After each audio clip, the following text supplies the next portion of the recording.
JoJo, it's great to see you again, and I'm so happy to be here in your home. Thank you very much for the invite, and looking forward to this interview.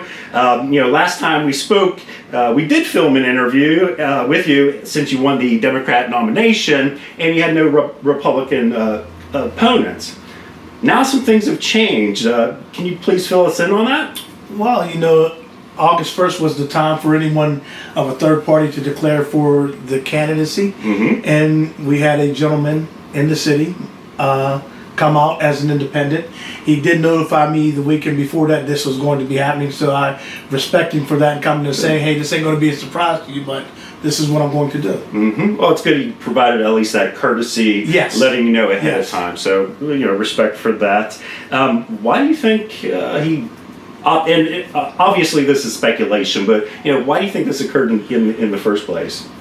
I can only go by the words that he provided to me when he sent me the email telling me that this was something that's going to happen.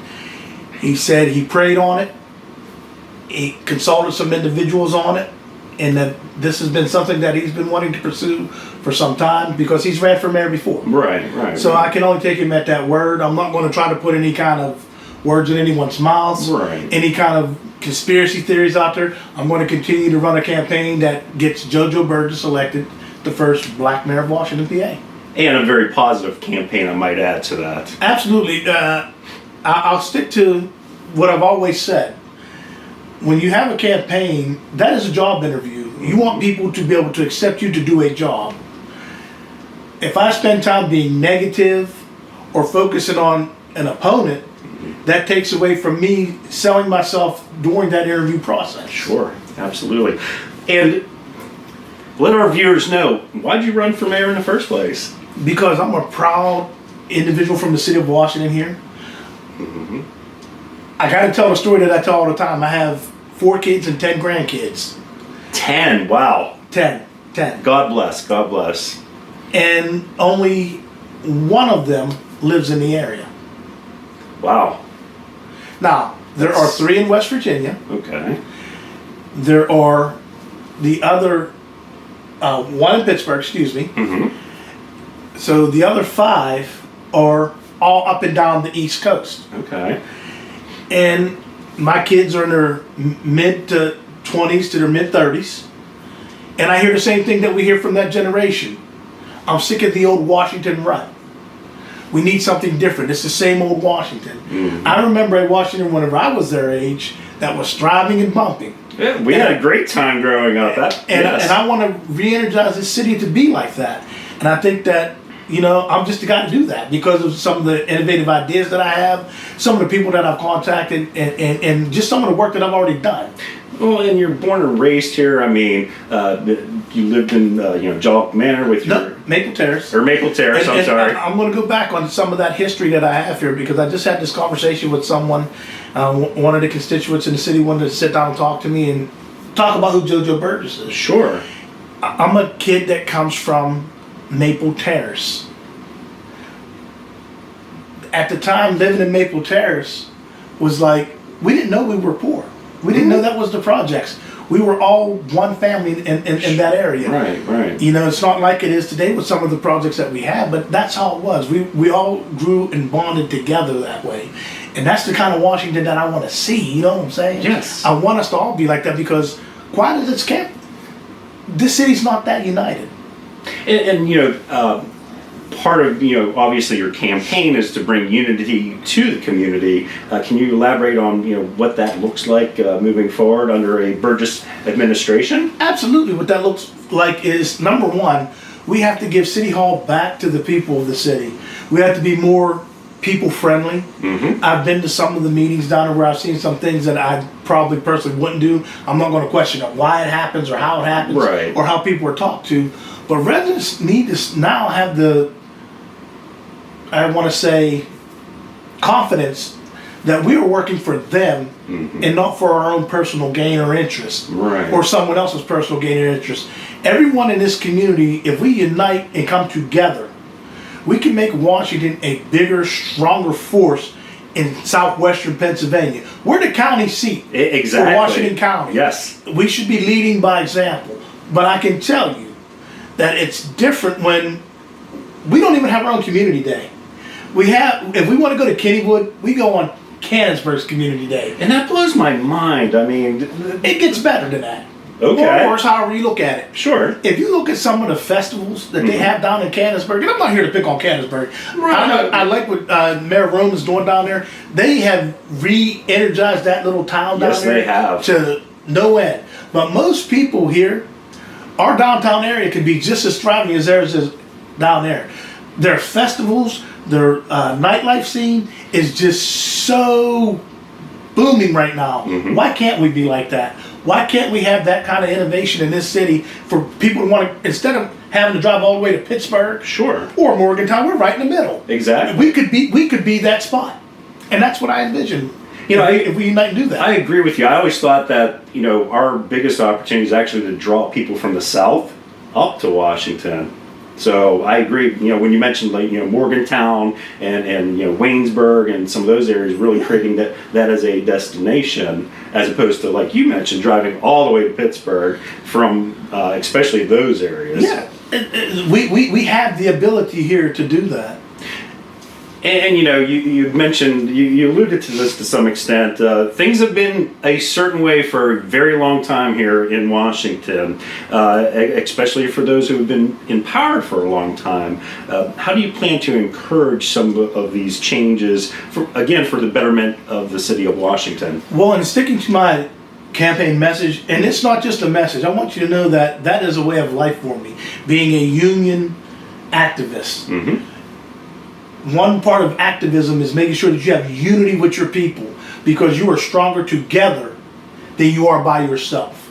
So it's a way of life for me. So, and honestly, some of those people that have been there for a while, that do things a certain way, they've got to learn to deal with some type of change, because I'm very hard driven and proven Yes, you to are. have gotten results. There's no doubt on what I've done as a union activist, Right. as a union leader and stuff like that, because guess what? I don't say this to sound arrogant. It took me all the way to the White House. It did. The proof is in the pudding. It and did. listen, I didn't do that work to get that invite. Right. I did that work because that's my passion. And from when we met years ago, Way back, as a young man campaigning for city council, I was, that yes.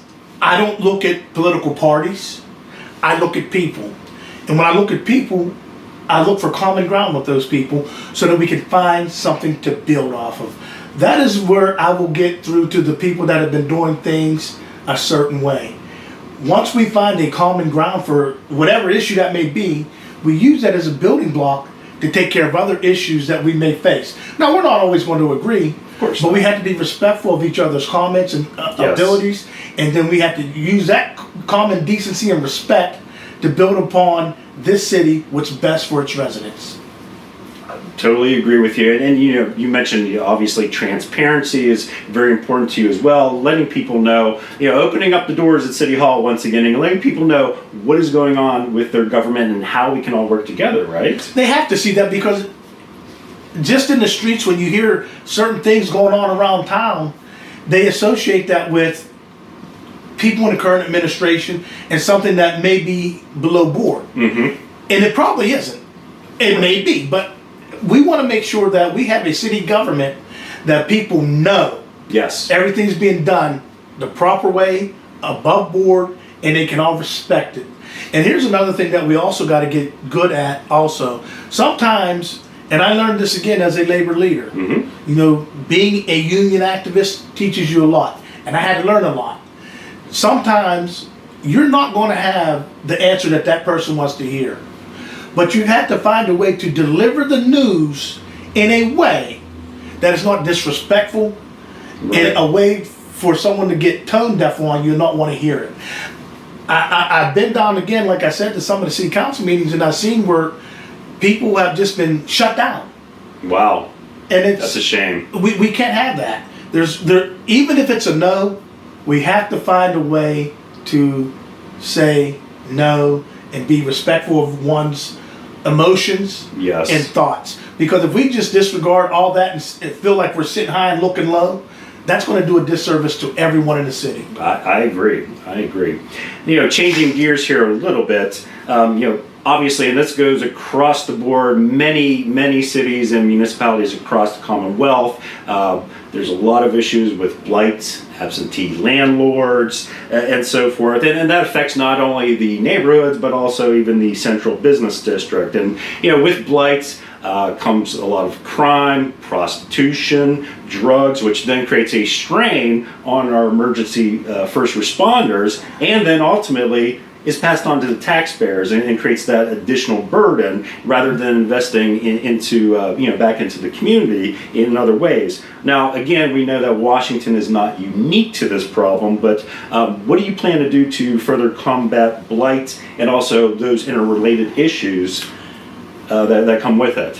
When we start talking about the blight, and I've seen some of it, I have people that have literally, when I was going around with my petition, showing me things and saying, what are we going to do about this? Right. I can remember a couple that lives over by W&J Field that has a house that someone, actually a homeless person, no deed, and died in. Oh my. That's been condemned but hasn't been torn down yet. They want to buy the property. There's so many things that we got to make available to our residents legally.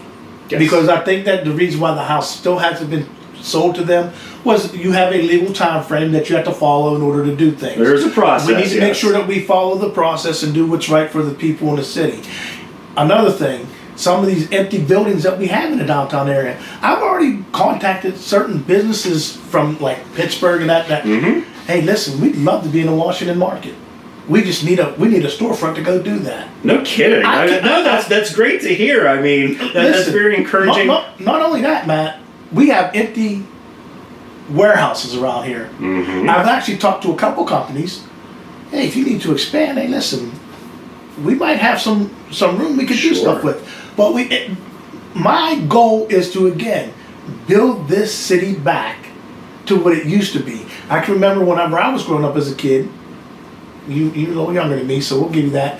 Just by a few years, But I can remember as a kid just going to the Bronson House right across the street here. Yep.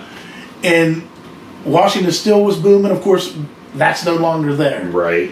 Jessup was booming.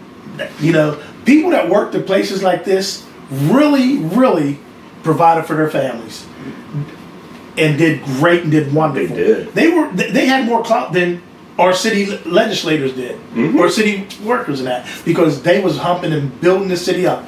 If we could bring businesses back to this city, like these open storefronts that we have. You're reading my mind here. If we could bring jobs back to this city, again, I tell you, I always refrain back to what my kids told me.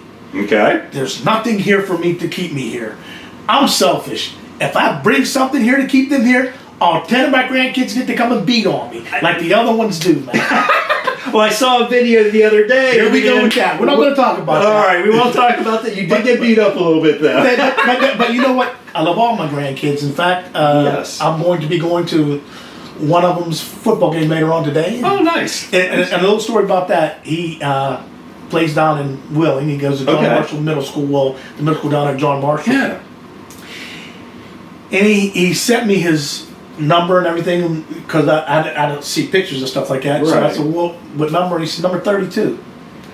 And I said, 32? I said, wow. Did the coaches assign you that number or did you pick that number? He said, no, I picked it. I said, why did you pick it? He says, I don't know. Something just drew me to that number. I said, I'll tell you what drew you to that number.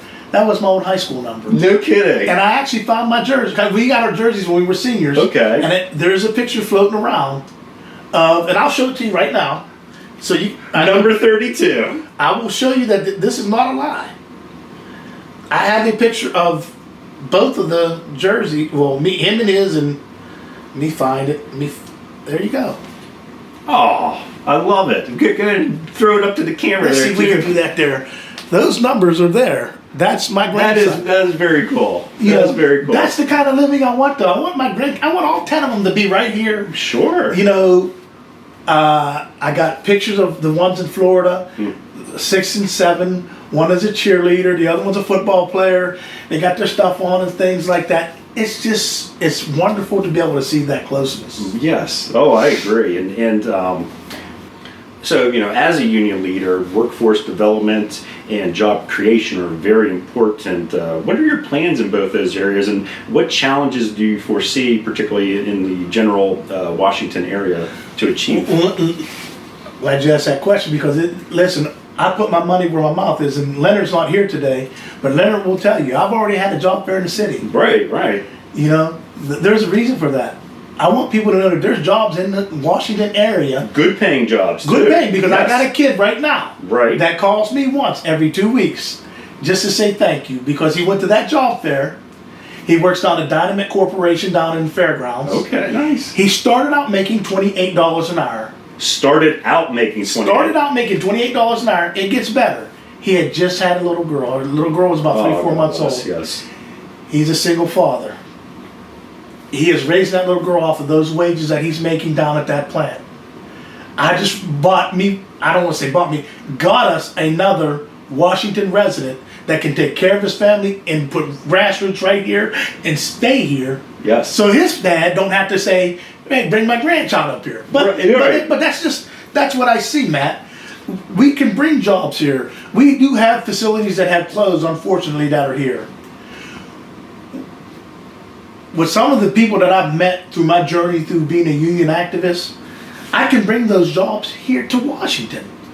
Because, number one, I've already done it with the job fair. Yeah, you have proven result. Yeah, you have proven results. Yes. The next thing from that is, once we get those jobs and start coming back, we start dealing with our neighborhoods and building affordable housing. Mm-hmm. Guess what? If we move people from the projects to their own homes, we have just increased our tax base and our money for our city to be able to run so much. But too many times I think that everyone's satisfied with just the status quo. Yeah, the status quo. I'm not satisfied with it. I want to be booming.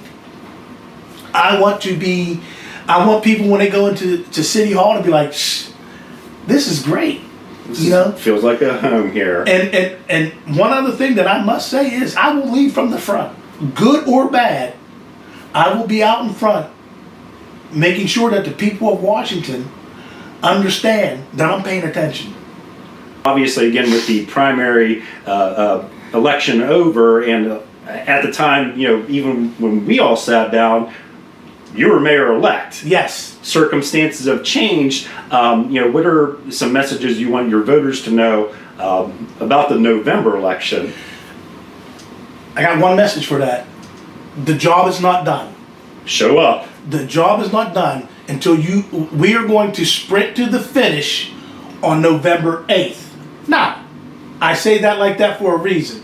November 7th is election day. Mm-hmm. We are going to work tirelessly until the 8th to make sure that we did not leave one stone unturned and everybody's voice is heard. Good. Every vote is counted. Just like you said, after the primary and everything was done, and there was that dead time, there was no rumors or innuendos about anyone doing anything. Right. I was the mayor-elect. And everyone was ready for whenever I take over. I was all excited. We had a great interview. I mean, and I'm like, we're about to release it. That does not have to go for naught. Right. Because of the simple fact. We did it once, we can do it again. Yes. We have to show up at the polls. We have to return our absentee ballots. Mm-hmm. We have to participate in this election. And not just for mayor, for all the elections. For all of the candidates that are out there. If you want someone elected, if you want someone to hold that spot, you got to show up for them. Mm-hmm. I know I have enough people in the city of Washington that can show up for me to be okay. And I'm not saying that to be arrogant or take anything for granted. Listen, we show up, we win. Right. We sit at home and get complacent, we lose. It's as simple as that. You tell me any other thing. No, I totally agree with you. I mean, yes, the election is not over. They need to show up at the polls, or like you mentioned, fill out an absentee ballot or whatever the case might be. So, and we're running a very aggressive campaign for more voter registration, because we have a lot of 18 to 25-year-olds that need educated on election rules and different things like that. I got to go back to the 2020 election for a minute here. Mm-hmm. And I was out working to get people registered to vote. And I was talking to a lot of people that were under the impression they could not vote. They may have done something when they were younger and had a felony on my record. I can't vote with a felony. And voter education is very, very important. Your vote counts and matters. Yes, it does. If you contact the JoJo Burgess for Mayor campaign and you have any questions about if you're eligible to vote or not, by all means, we'll not only answer those questions, but we'll help get you registered to vote. Make sure that you're on the rolls, because let me tell you something about registering to vote.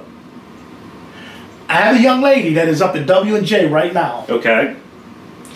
I registered her during the primary.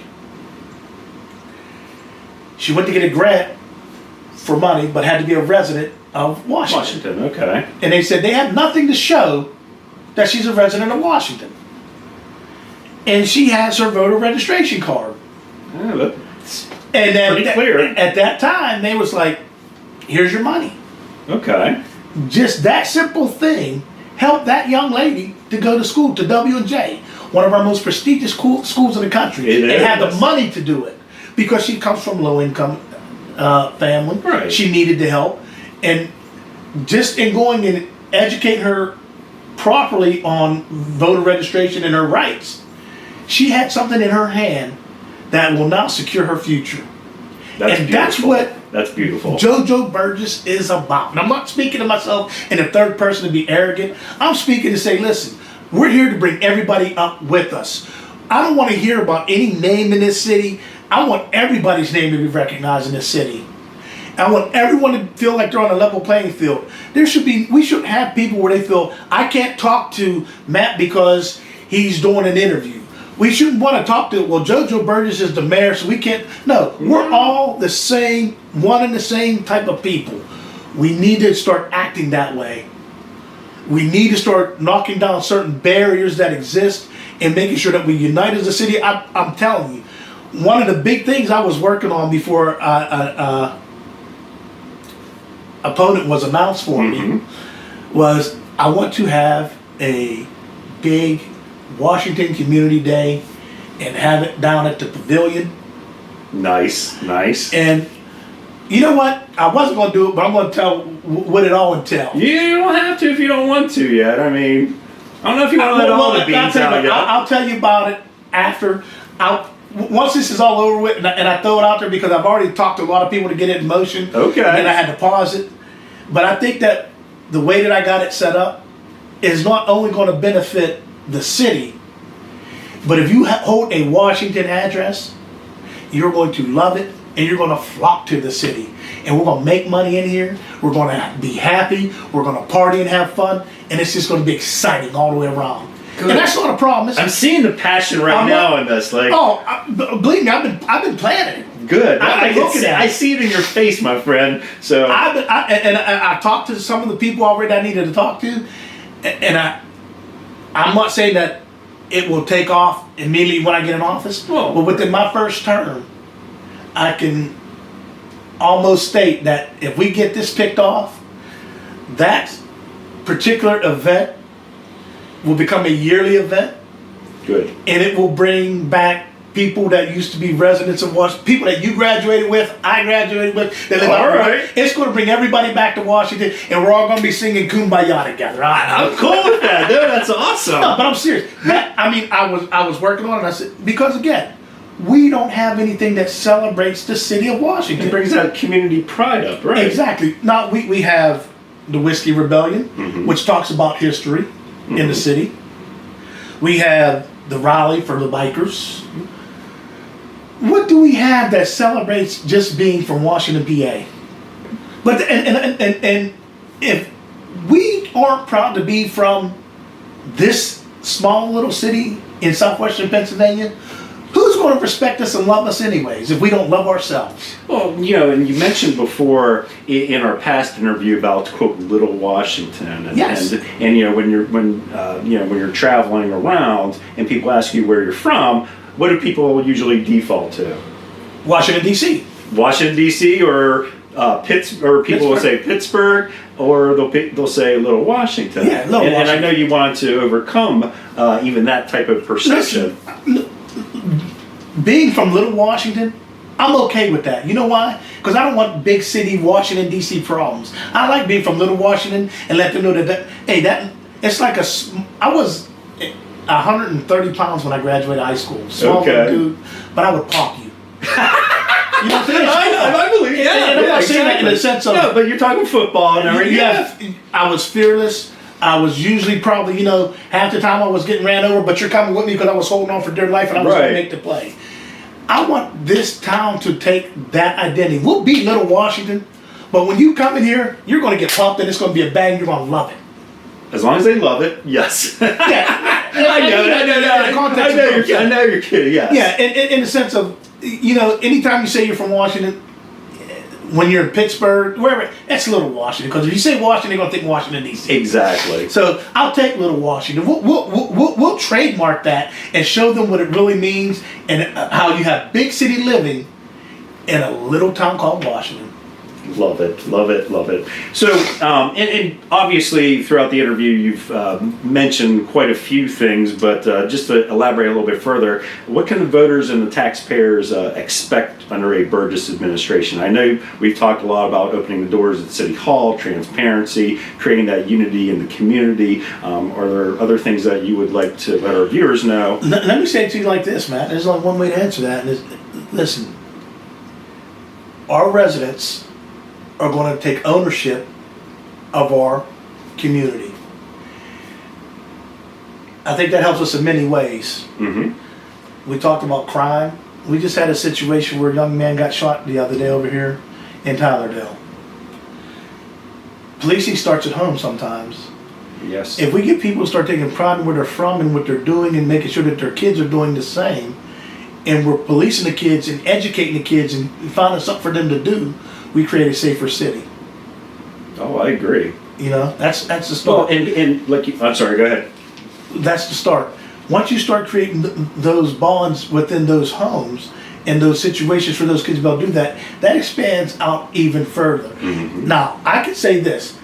We'll never be able to get back to the Washington that I lived in back in the 70s. Right. Where when we lived in the Maple Terrace, I probably got beat by 3 different women. Miss Cohen got me a couple times. Miss Vermy got me a couple times. Oh man! They all get. And then here's the thing, the kids nowadays can go back and say, "Hey, mom, so and so beat me." Well, if I went and say, "Oh, Miss Cohen had to smack me in the face," my mother like, "What'd you do?" And then I'm catching another one right there. Right. It was a village really raising the kids. We don't have that village mentality anymore, and we can't. But we can still do something as a village to help facilitate that. And I think that if we take that mentality of everybody joining as one to make sure that our kids are protected, that our communities are well funded because of jobs and the economic situation we have in the area, this town will be on a whole new level. And that's what they can expect me to work very hard at doing. I'm very determined and goal driven on when I do things. And one thing that I don't do is fail. And that's why I believe that once I put something in motion and see it through to the end, mm-hmm. you will see nothing but success. Well, and you mentioned it earlier about creating that pathway to home ownership, having that pride in owning your own home and creating that structure for your family. I think that would be part of it as well, right? Yes. Let me go back and say this. You want to make sure that you create what is called generational wealth. Mm-hmm. Generational wealth is something that you can leave, that your family can have. Like this place right here, this is generational wealth. Yes. And I'm very proud of this place. And I really get mad when people who don't understand me talk a lot about this place. It's a beautiful home. Thank you. Well, let me say something about this home that means so much to me. When I got out of the military, and this is the first actual home that I've ever owned. No kidding. Yes. I was divorced back in 1997. Okay. I had a car that got repossessed, a bag of clothes and a television to my name. Wow. Moved back in with my mother. Started back working. Of course, found a new way of life. Mm-hmm. And everything that I got, I earned. I worked for it. It wasn't given to me. And I have so much pride in being able to say, when I was able to go and buy this house, it was like, it's so different whenever it's yours. Yes. And you're not paying for it, and someone else isn't giving it to you when it's yours. It's so different. And that's why I take so much pride in this place right here. And, you know, I love it. And I love that it took me into my 50s to be able to afford it and to build everything up to get there. But that was through hard work, determination, and never quitting. That's what the people of Washington get as a mayor. Someone that never quits and will fight to get the job done. Your plate's going to be full when you're elected mayor. What other challenges do you foresee in the near future? You know, what do you hope to achieve, let's say, in your first 90 days in terms of, you know, addressing some of these immediate challenges? Well, we want to definitely take a look at how I interact with our first responders and make sure that they're taken care of first. Good. It's very important. You know, I just had this conversation with Tim O'Neill the other day, and I think me and you talked about this. Yes, we did, yes. A lot of people have seen, I've done a lot of work in the community with different organizations and things like that, but I have an original foundation of thinking a certain way. A lot of people don't know that I used to be a registered Republican, conservative Republican, in the 90s. In the early 2000s is whenever I changed over because of some things that I heard that party start, where they were falling to, getting away from my core values and my dear mother that I looked to so dearly. Right. So, although I've changed, there's still some things that I hold true to. One being our police and our first responders, being the firefighters. They are just like a military veteran to me. They go put their lives on the line for a perfect stranger for no reason at all. We need to make sure that they have the ability to do it properly and efficiently. And that's going to be something that I'm going to, number one, hit the ground running with, because I feel like there's some monies out there that can be had. Oh, yes.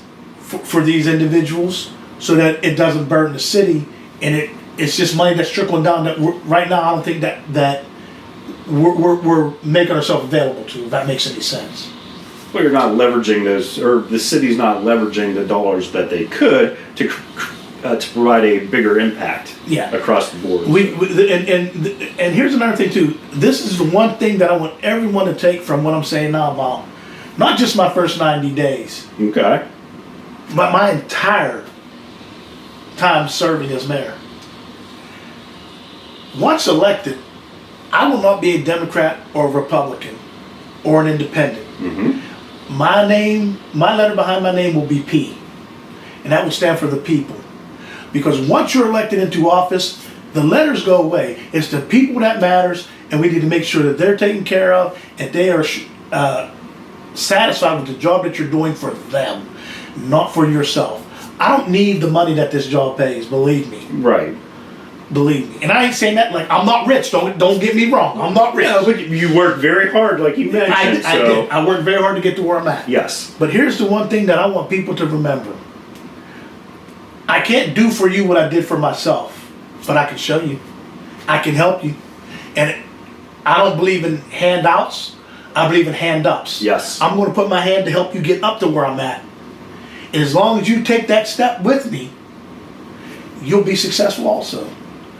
My first 90 days is going to be about working with our federal and state legislators to make sure that our county seat, being the city of Washington, our city being the city of Washington, our small town being the city of Washington, is taken care of properly, efficiently, and so that all the people come together along together. Not, there's Mayor Burgess and look at the pedestal he stands on. No. Here's the city of Washington and look at the pedestal they stand on, is what I'll be working at. Like I said, not just in the first 90 days, but throughout the entire time I'm there. And, you know, giving you a lot of credit in already reaching across the aisle. I mean, that's great that you're already building that bipartisan support for the city. And I know you mentioned, you know, after the election, it's P after the name, but it's great to hear that even during this time, you're reaching out. And it has to, because listen, if you're there just for your party and not for the people, then you get nothing done. regardless of where you're at in power. Well, look at Washington, D.C. Look at the gridlock there. Look at the gridlock there. Look at some of the issues we have just in our own county with some of the things that happen uptown and in the row offices. Yes. You know, there's no cooperation in areas. Most of them are from the same party. Correct. But we want to have cooperation with everyone. Good. We want to do what's best for all the people. And here's, again, I lean on my union work very much because they taught me that bipartisan way of life. When you go and you lobby for issues for workers, you don't care about what party they're with. You go talk about that issue to your representative, whoever they are. Right. And we had, when I first started doing this, they were all Democrats. Right. They're all now Republicans. Yes, they are. So, and believe me, I just met with Tim O'Neill the other day. Right, and if you show him this clip, he'll tell you this probably just like. Oh, he's going to see this clip. But the thing is, we don't always agree on things. In fact, we had some things that we probably disagreed on in the meeting that we had. Sure. But I think we left the meeting with the mutual respect that we were both working for whoever we were representing at the time and doing what we had to do what was right. As long as we keep that foundation together, we can have a civil, respectful conversation. Because I tell you now that whether I meet with Tim, Camera, even Jason, when I used to meet with Jason or T-Time, Okay. they've all been. I can't think of a time when we went in and like they had to send us back to our corners or anything like that. Right. No, I understand. We've always had very good conversations. In fact, some legislation that I'm working for now in my private life is legislation that has been written by Senator Bartolotta Okay. up in Harrisburg. Yep. It's now into the House where Tim is the minority whip, which is what I was meeting with him on before. Okay. And those are things that, these are conversations that you have to have. You have to build that relationship. If you don't build that relationship, you get nothing done. Because if I'm the mayor of Washington and I go into a meeting with Tim O'Neill, who's an adversary instead of someone that is working towards whatever, there's a wall already put up. That's Right. Yeah, he'll sit there and listen, but we're not getting anything done. Exactly. But if I build a relationship that's respectful and we're respectful of each other, we again, what did I say earlier? Common Find that ground. common ground, Yes. and you build off of Yes. that. That's what I do. That's what I've been doing. I mean, look at us. When we first met, we didn't know initially what side of the aisle we were on, and No, and we've grown to let's be tell that story great right now. friends. Because I just told your dad the story the other day at the VFW. How we met. West Tire back in 16 or 15. It was 2005. Was that far? I was a 3-term city councilman here in That Washington. was your first time? 2005 was the election. Yes. Damn, I I know was you too sworn long in now. January 3rd on 2006. So Oh, yeah. 2005, I missed 10 years. I've known of you a this long time, man. I didn't know that, but in 2005, as I'm working a political program for, then was the Washington Green Central Labor Council, and we have our slate of candidates that we're handing out information for. Yep. You were running as a freshman city councilman, Yes, I was. and we just started talking. Not about anything. I didn't even know you was running for city council until after we got well into the Right, conversation. right. We knew some people and things like that. And what I like to say about that, man, is before we talked anything politically, we developed a friendship. Yes. And I think that goes a long way in how you talk and address people. And we just built upon it. Even whenever it comes times, listen, we know we are on opposite spectrums of the political. But there's a lot of common But guess ground. what? But guess There's a lot what? of common ground. And there's been and we've been able to have those talks and butt heads. We've had some, we've had some rough ones. But you can do that, Right. and you find a way to do that. And you know, sometimes just being an open ear and a respectful mouth to someone can go a long way. Yes. And that's how I do business. I know. I've known you obviously a lot longer than you think I have. I guess so. I didn't think about that. I don't know why I thought it was 2015. Dude, that was just a few years ago. No, I've known you almost 20 years now. Shit. But it goes to show you, time goes by so quick. It does. And the next thing you know, something else is coming up. With time moving as fast as it does, don't miss the moments to do good with people. Right. That's why I'm in this race. I don't want to miss that moment of doing good for people. I have an opportunity now here because of a platform that I was given, because of the work that I've done to help people. That's why I'm running for mayor, and that's what I intend to do as mayor. With that being said, is there anything else, JoJo, that you would like to share with our viewers, the City of Washington voters? Here's your chance. The only thing I can say is keep the same energy you guys had in the primary. Primary was kind of low turnout. I need big time turnout for the general election.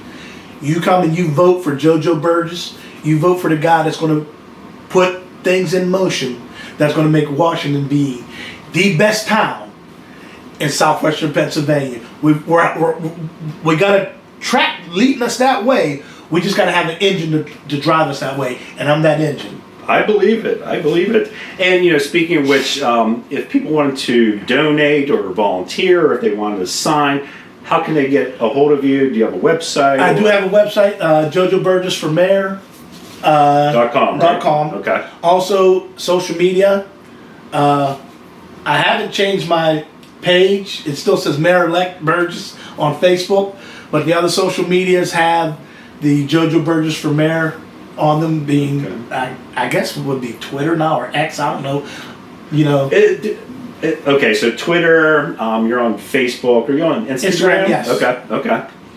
And also, you can send an email to my campaign directly. Okay. Friends to elect JoJo Burgess at Gmail.